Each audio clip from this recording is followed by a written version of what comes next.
Hey everybody, welcome to our summer midweek experience. We're so thrilled you decided to join us. And if you're just popping in on us, we're in the middle of a summer series called What the World Needs Now. The idea behind the series is it seems like our world is struggling to cope with the challenges of life and certainly the current cultural climate of our world. And we believe that Jesus has come to help us to experience what we all need most. And not only that, but to provide through his church what the world needs most in this season. And so we've been experiencing some of that content on the weekend, and some of it's going to be through these midweek gatherings, but it's all around the fruit of his Spirit. That this fruit of his Spirit are the things that the world needs most right now. And we've invited some outside voices and some experts on our weekend. And then during these midweek experiences, Steve Carter, our teaching pastor, and I are going to be joined by two of our pastor friends.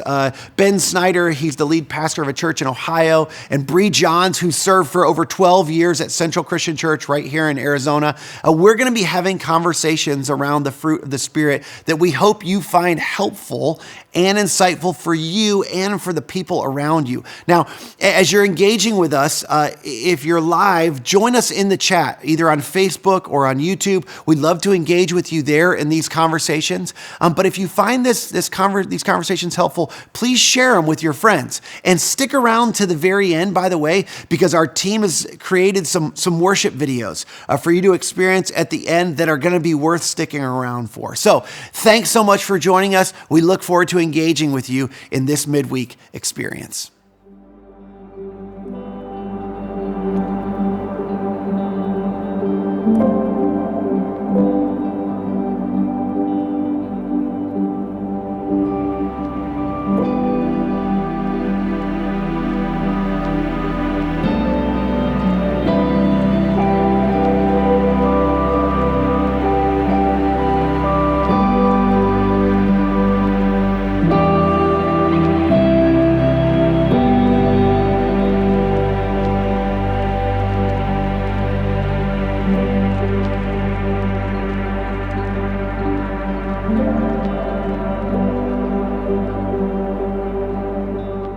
I think one of the things that our world needs now is joy. So it's kind of an elusive thing, but what's the first thing that comes to your mind when you hear the word joy?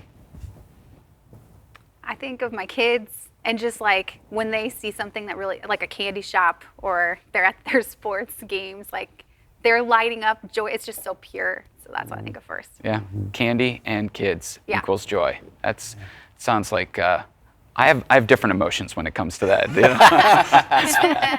Me too, especially with my boys. I think of my daughter. Okay. Her middle name is Joy, Gentry Joy, and we named her after my sister. All my kids, their middle names come from family members, and we named her after my sister, who really resembles, like if you've ever met my sister, she's so much fun. She's a yellow. She's a blast. So but we only have one girl, and her middle name is Joy, and I know you've just met her, and it literally, she resembles it as well. Yeah. And I don't know how that works, but we decided before we even knew her, that was going to be her middle name, and she has really lived into it. She is a tremendous joy in our family. Yeah, that's great. Steve? I mean, it doesn't happen very often, but when my team wins, there's a lot of joy in my house. I'm so glad you said that. Who's your team again? Because your team doesn't win very often. Okay, I know we need it out on the table so that we know how much sorrow and grief you've really been feeling. I think this conversation is relevant to you. Yeah. My world needs joy. Yeah, your world. Yeah, Michigan needs some joy. Although the last time Notre Dame played Michigan, I was at that game. I was too. And it was tears of rain for me, and lots of rain. It was terrible. So, in light of that, for me, when I mow the grass and the lines are just right, there you go. I totally do the dad thing, just arms folded, and I'm like, that's good. That's good. That's good right there, So that's funny. I think one of the things I realized as I was entering into just thinking about this fruit of the Spirit, or even the idea of joy, is just how difficult it is to define. I think we all have like a general sense, in the dictionary, it's a feeling of pleasure or happiness.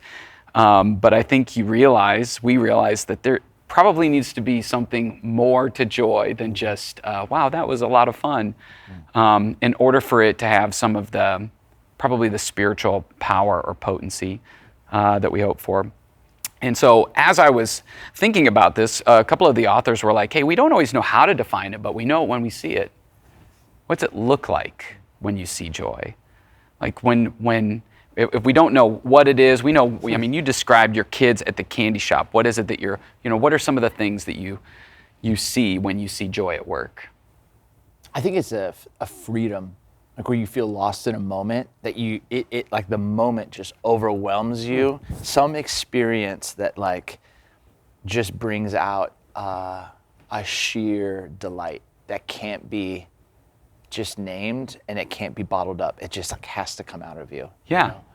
I think in sports, which I know is one of your favorite subjects, you have at the same time the joy of the championship and the grief of a loss, all in the same. Yeah. The contrast there is fascinating. And if it's your team that won, you're entering into that joy. Yeah. If your team lost, you're obviously, experiencing the other side. What else? What else does it look like? Like for me, when I have a good meal, that first bite where you close, it's like, and you give like my kids call it like a moo cow, like, that's right. Yeah. You know what I mean? Yeah. So. Mine's like at a buffet. Like I want to see all the options. I want to taste everything there. I never fill my plate with like one thing. Yeah. Yeah. The joy of like the experience of the menu that is unending. Yeah. That brings me joy. Yeah. Options. All the options. Yeah. All the tastes. That's funny because one of the books that I looked at, Ingrid Fattel-Lee wrote the book called Joyful. She's a designer, and she begins the book by saying, most philosophers say that joy is within, but her argument is don't underestimate the external things that bring you joy. Yeah. And a buffet Yeah. or seeing something in abundance provokes a response, She talks about like when somebody experiences a painting. I know your wife paints. And so when she delivers a painting to someone, I don't know if she gets to see their first response, if it gets shipped to them, but what's that experience like for her? I mean, she's done a number of shows, and so I mean, she'll talk about the moment where somebody will be walking and they'll stop and spend, just a few more minutes around a painting and just kind of like taking it in. And I think for her, it's like the appreciation or the thoughtfulness, or somehow there was a resonance or connection that speaks so much to her, and she loves watching it, and she'll see people go, oh yeah, and then move to the next, but then she'll see others that like it hits on something, Yeah, I think for me, I've always kept joy in the internal space, and it was helpful to just kind of click back and think about kind of the journey that we go on, even externally. One of the things that she brings up in her book is about color and the role that color plays. We've talked a little bit about this. What's your favorite color? Black. Yeah, Red. That's interesting. Black. Not a color. Red. It's a shade. That's It's what not my a wife color. always says. It's a Shade. It's not actually a color. Yeah, it's an absorption of all of the other colors. right, So there could be something more Blue. to that. Narcissist. The darkness of your soul. For me, my favorite color is blue and green. I like both of them. Has it always been that way? Has that always been your favorite color? I No. love red now, but it used to be baby blue, and I think just it's like a color that makes you happy. Like Okay. everybody looks good in it. Okay. No. Yeah, I mean, I think I've always loved blue, like the darker, warmer colors. Okay. So. My favorite color used to be green. I don't know why, but it used to be green and now it's blue. So when you think back to your childhood, think about baby blue or green or whatever blue. Did you have something, a piece of clothing? Did you paint a wall? Yes. A room? What did you do? I painted my whole room baby blue. Is that why you don't like it anymore? I don't know, maybe I got tired of it. I don't know. But I still love it. I love that color still. Yeah. Anything different for you? I couldn't paint my walls as a kid, but It could be, could be. But It sounds kind of black. I know, yeah, totally. But I would say like so much of like I had blue flags, like like Michigan flags or certain colors, like So it was that your team. represented team or just joy, for me, so yeah. My son just turned 12 on Monday, and his favorite color is orange. Oh, nice. And he will put himself in a completely orange outfit. It's a good color. It is well, I see what's going on here, okay? I see It's what's a really going on good here. color. The sports jab, that's great. And I look at that and I go, I could never wear that. I could never, I mean, I got him a pair of all orange Nike basketball shoes, and it's like that. I can't see myself wearing those. And in the book Joyful, Ingrid's like, why? Wow.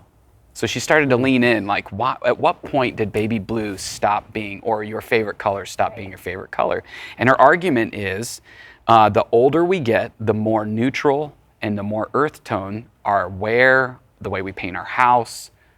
Like, we may have a favorite color, but something happens the older that we get where we don't give ourselves permission. It doesn't feel mature to have that periwinkle chair or the baby blue front door or to rock out the orange Nike basketball shoes.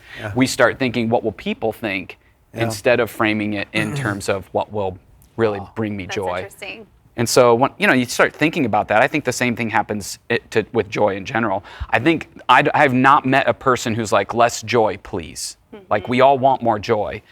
But it's almost like the older we get, the more non-essential, frivolous, or childish joy becomes.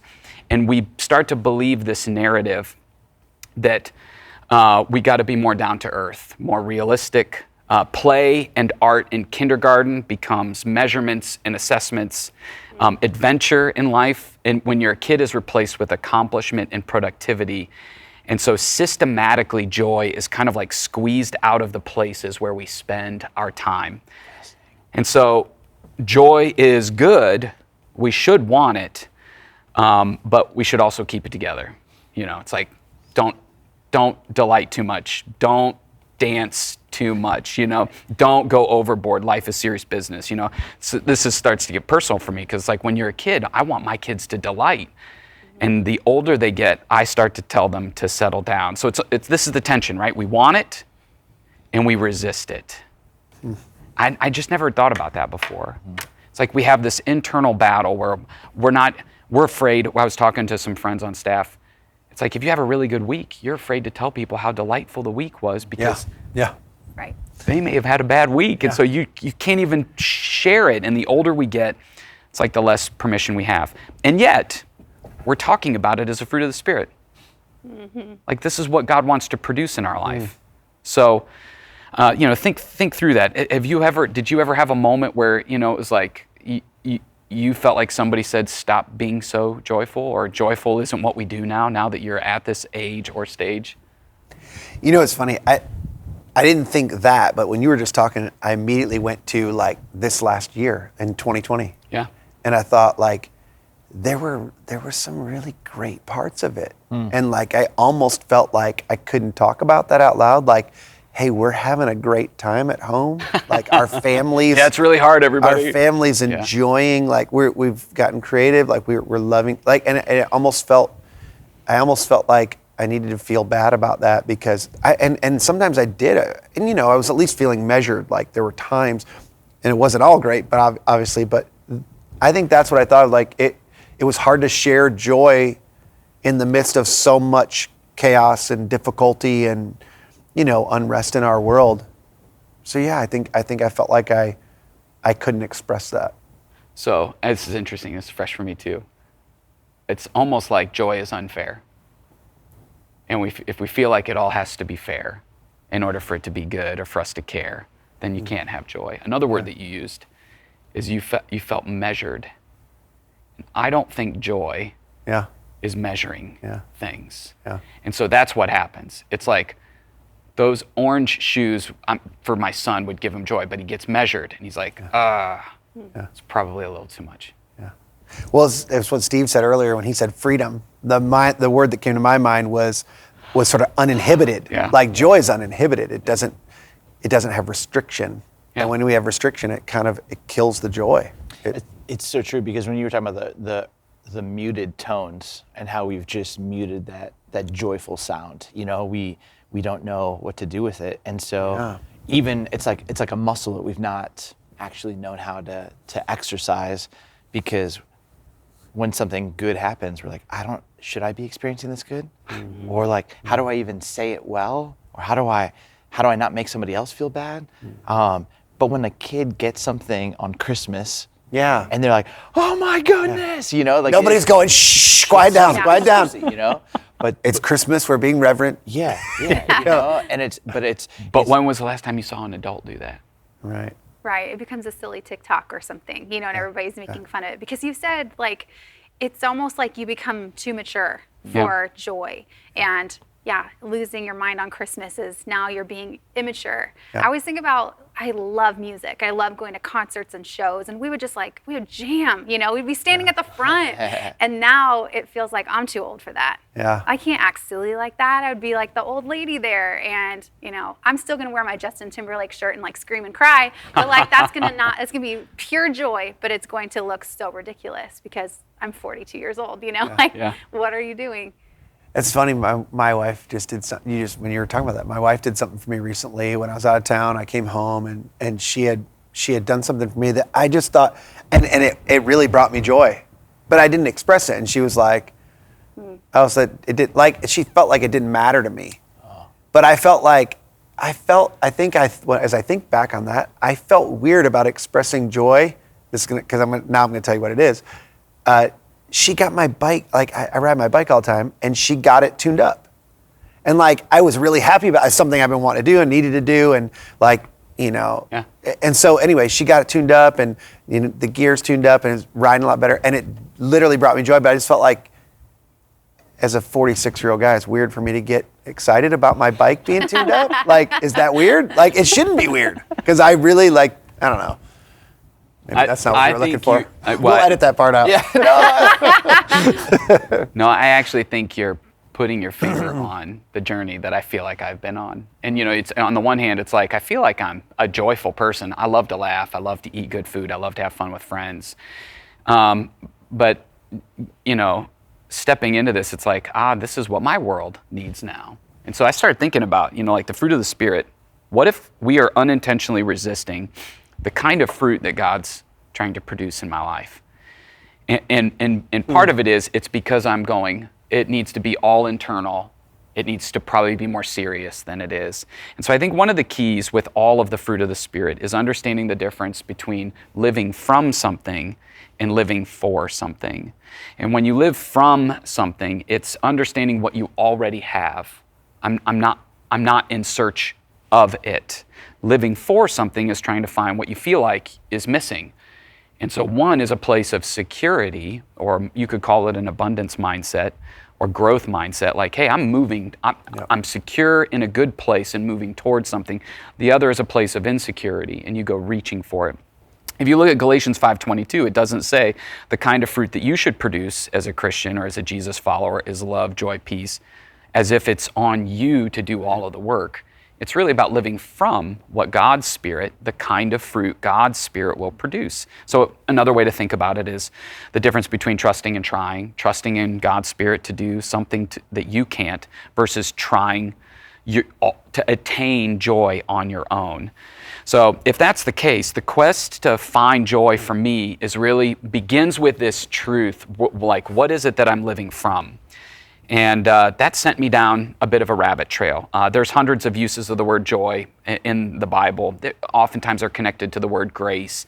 And so you see elements of joy and grace, joy and goodness, joy and hope, joy and love. But there's no place in the Bible that says, hey, let me make it real clear, this is exactly what joy is. I think the closest that we get is Nehemiah 8:10. And I don't have time to go into all of the context, but he's trying to bring some encouragement to a group of people who've just been through a lot. And they're facing the gravity of their history in this kind of this sacred moment. And he's like, time out, stop being dejected and sad. The joy of the Lord is your strength. It's like that. I remember being introduced to that, and it's like the idea of joy as strength is like, joy seems soft. It seems like frivolous or fragile would be another word. It doesn't feel like, somebody, Dwayne Johnson showing up like The Rock, like, hey, I'm here to help back you up, right? So I think I think part of the reason that we think joy is soft is because culturally we think of joy as a feeling of happiness, which means the absence of joy or the opposite of joy is sadness or suffering or hardship, which is why I think so many people feel like suffering and hardship eliminate joy from their life. That's why it's fragile or it's elusive, because as soon as something bad happens, it feels like joy goes away. If that's the case, then the fruit of the Spirit is it is weak. So the joy that the Bible talks about has to give, if it's really strength, then maybe my definition of joy or what I'm living from is off. And that's when I was introduced to Angela Gorell's book, The Gravity of Joy. She just released it. I don't know if any of you, I know you had heard of it. Yep. She was hired by Yale to study joy from a scientific perspective, philosophical perspective, and a religious perspective, and she's a Christian. Within months, a close family member died by suicide, a young cousin, I think, of hers. Not long after that, about a month later, her father dies, who was a lawyer, very successful, died because of an opioid addiction that started out of a hip or knee surgery or something. And then not long after that, her 22-year-old nephew died of a cardiac arrest out of the blue. And so going to study joy, and now all of a sudden she's confronted with the gravity of grief. And the theoretical joy that she was researching at Yale suddenly felt like shallow and distant. And she just goes on this journey to unpack the grief and all of this stuff. And by chance, through her church, she was invited in the midst of her grief to join a women's Bible study. The catch was that it was at a prison, a women's prison. And so she showed up just to serve, right? And what she discovered is that they, in the midst of their suffering, were still experiencing joy. And so she started to lean into that, talking with this woman, many of whom have suffered with suicidal thoughts, addiction, guilt, grief, all of that. Joy didn't obliterate their grief, but their reality had allowed joy to have a mysterious capacity to exist alongside of it. Their joy gave them strength. And at the end of her book, her final lecture, I think the way that she summarized it is that she basically said, dare to believe that your life is worth living. You can't hear it enough. We're not telling people enough. And so I think that's what joy is for me. It's this belief that your life, it's living from the place that my life is worth living. So that even in the midst of the grief, even in the midst of the hardship, I think that's the kind of joy that God's Spirit is trying to produce in our life. I mean, that's the message of the gospel. God gave His Son because your life was worth that to Him in some mysterious way. And so when we live from what God has already done, it should produce this, man, my life is worth it. Even in the midst of the hardship, it's worth it. And so I think that's what James ultimately gets to when he says, consider it pure joy when you face troubles. Like, your life is worth it even in the midst of hardship. Because he goes on in verse 3 and 4, you know that when your faith is tested, it produces endurance, and then you grow, and you end up perfect, complete, needing nothing. Like, there's something about that kind of joy in the midst of trial that grows us. So does that resonate with you? Ben, what do you like thinking about this? Because this is such powerful stuff. I've never thought of it like this before. Like, do you think for so many of us, we live our life not trying to experience pain or suffering? Stay safe, just make sure everything's good. But then, I heard once that, the amount of pain or suffering. So if this is 0 on the linear line, this is 10, this is -10. If we experience -4 of pain and suffering, we have the ability to experience 4 of joy. That they are connected in the sense of, so in prison, people have experienced grief or worked through their grief, they've been able to experience on the other side the same side. I never heard anyone describe it the way you did, but it just reminded me of that, because I've been so afraid at so much of my life to lean into pain, but I think that's muted my joy. Yeah, that's interesting. I don't know. I think some people experience a lot of pain and never experience joy. Yeah. So I think it's working through the grief. Working through the grief. Or or coming to the realization that even in the midst of all this pain, that there's something. I think the phrase for me is that it's worth it. It's worth it. That it's and that's what's hard. Yeah. That's when you feel like the joy is gone. People find themselves at a place where they're like, if this is what life is, it's not worth it. And I think on the flip side, we chase these anecdotal things because it's worth the moment of happiness. And where this started to push in for me is, and even when we experience those things, we don't feel worthy of the joy that it brings. So what do? We feel silly about it. Like, it's silly that your bike brought you joy. There's a shame piece under the surface that's like, you're actually not worthy of that joy. The women's Bible study that she went through, joy allowed them to look at their mistakes and their reality and help them go, but it's the fight you're fighting is still worth it. Oh, that's good. So that's what opened the door then for them to go, when they would sing songs together, they would sing even if you couldn't carry a tune. I mean, she was like, their boldness of singing in prison was huge, and they did it for the joy of it, not that because this was worth it for them. And they were pushing back against the narrative that life wasn't worth living.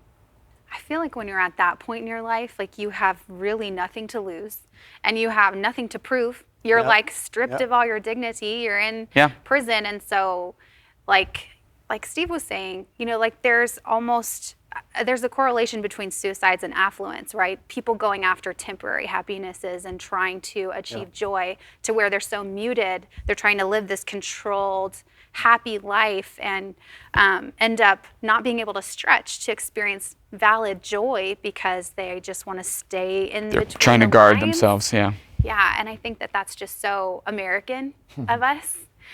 To just say, you know, I don't want to experience pain, and you know, joy's a little silly. We're gonna live here, and how much that's not living to the full. Yeah. So if I rephrase like some of what you're chasing down, if your idea of joy is really limiting the amount of suffering or grief that you go through, or processing it, even acknowledging it, then you're really limiting the amount of joy that you can have on the other side. I actually think that's the differentiating factor, because you know, like with attachment theory, like the whole idea is when you detach from trauma or brokenness in your past, like you're detached from that, or you avoid it, or you don't actually connect with it, acknowledge it, embrace the injury that was created, and then do something about it, experience healing, experiencing. So that's what, when you do that, that actually deepens your ability to feel. It's terrifying. It's difficult. It's especially when there are things that are years ago that you're ashamed about, or that really hurt, and you don't enter into that. It does limit, because for you to feel, for you to open yourself up to greater feeling of joy, it opens the same door to the brokenness, the risk of feeling the brokenness of the past. So you limit feeling in general. You have to, and so that's the people that you meet that go, when you say, hey, how's it going? I'm good. Yeah. And they're always good. Yeah. But they live with such a small range of emotion. And they resist deep feeling of pain. And so they miss out on the highs or the tremendous peaks of the joy that's possible for them as well. Because when you said like we experience shame when we experience joy, I want to get curious. Why do I feel that shame? Once I start leaning into that, getting curious about that, it's going to make me feel more, which is going to allow me to receive more. You know, and I think there's something in that. Something revealed, right? The rejection or the self-consciousness or the insecurity of being broken wide open, so that it's almost too vulnerable. Like, I can't feel that joy because then people might judge me, or I it's almost like when you said the worthy thing. It's like when I realized that, like, this person rejected me or didn't like me or hurt me for things that are really true about me. Like that are like either my mistakes or they're things that are not enjoyable or attractive or whatever about me, and they're actually like, but then I have to embrace that and allow myself to go, okay, that's actually real, and that's whether that's sin or brokenness or somebody's preference.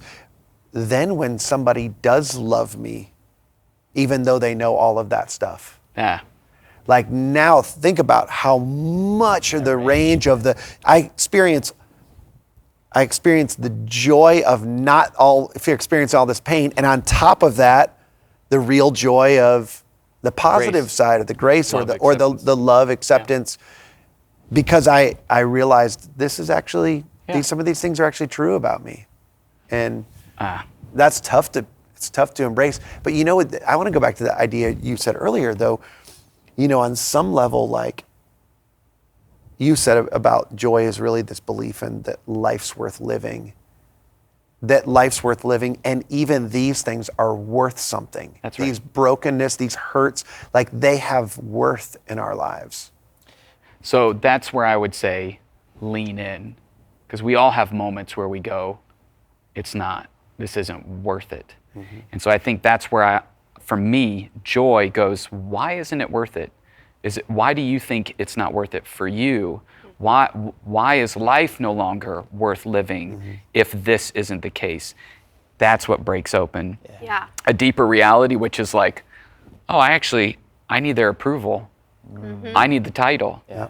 I need less pain. Yeah.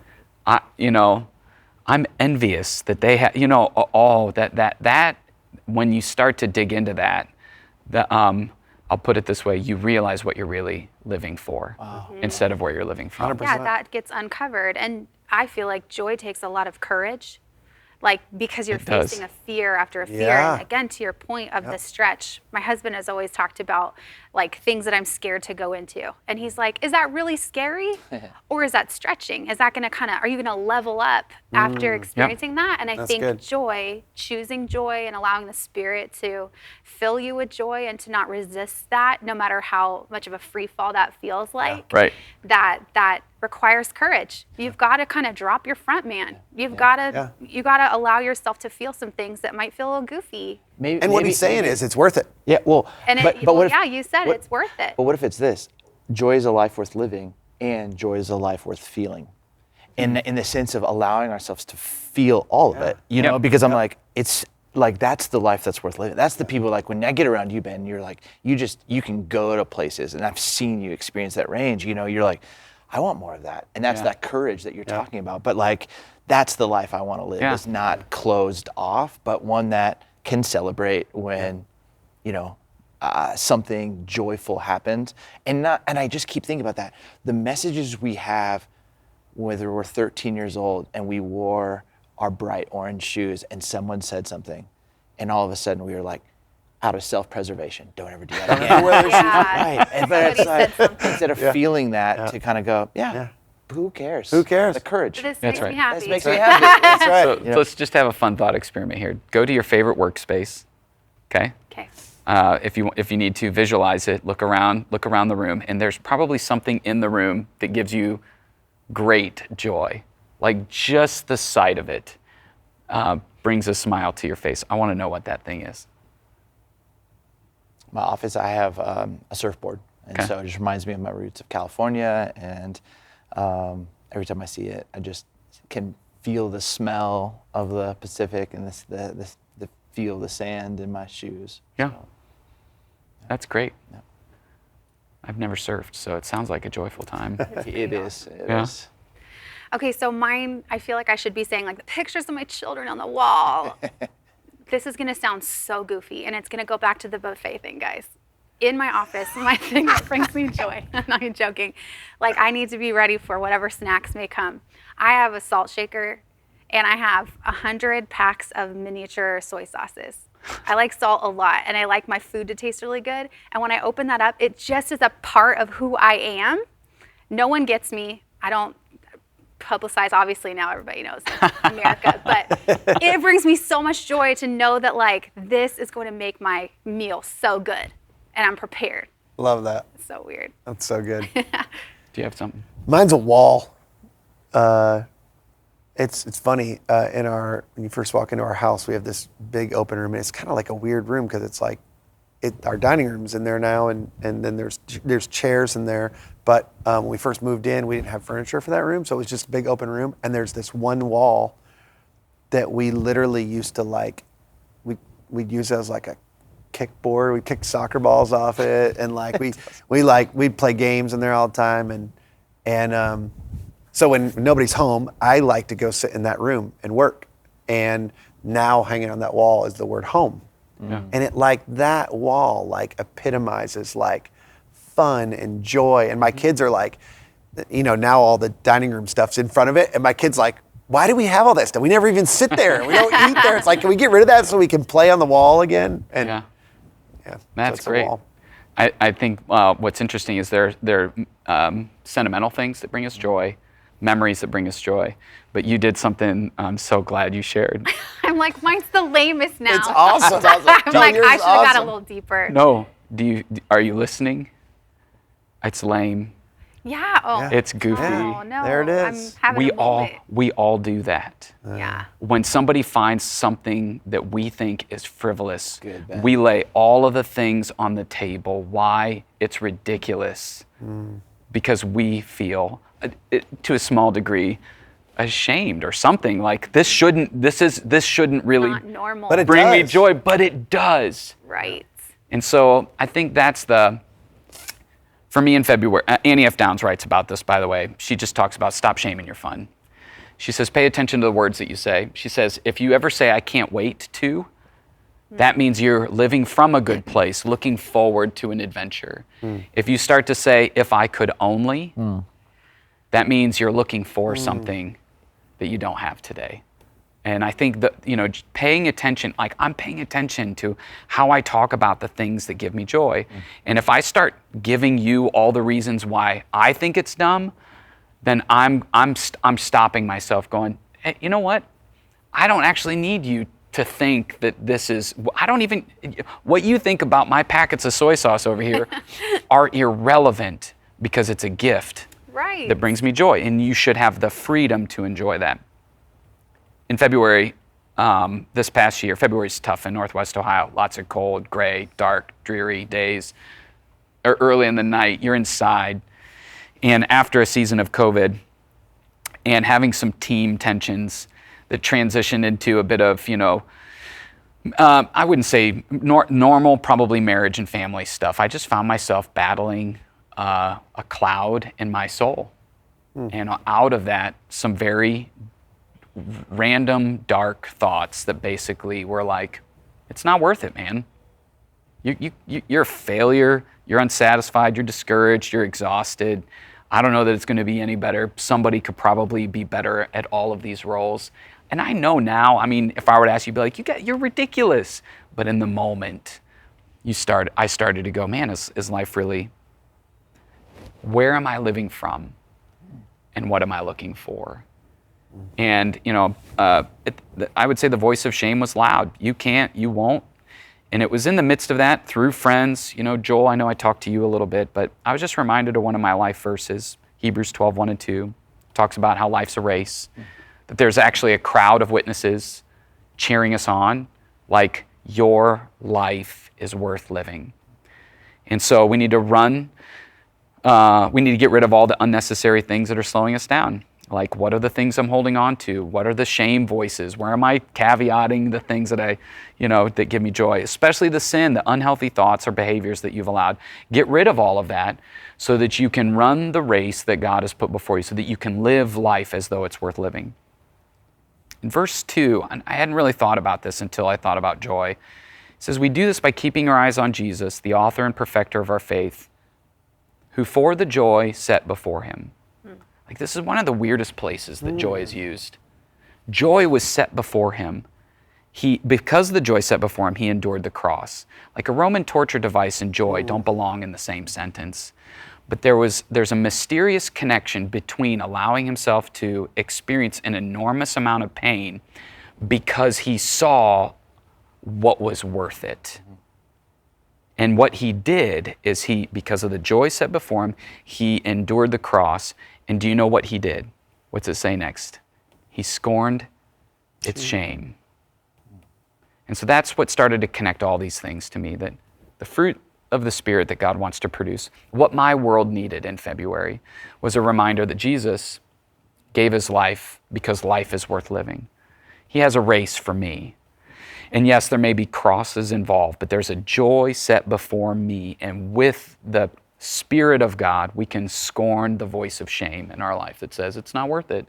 I can scorn the voice of shame when it says, those orange shoes people are going to think is really over the top. And instead, know that my life is worth living. I'm going to live from that place, which then opens the door for you and me to freely enjoy the simple pleasures of life. Enjoy is the act of joy. It's the verb of joy. It's joy in action.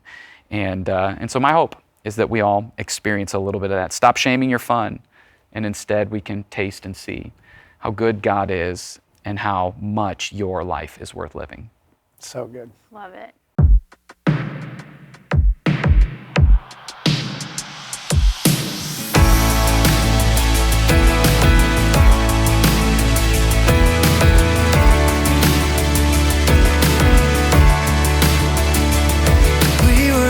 The God who was, we worship the God who is, we worship the God who evermore will be. He opened the prison doors, he parted the raging sea. My God, he holds the victory. Yeah. There's joy in the house of the Lord, there's joy in the house of the Lord today, and we won't be quiet.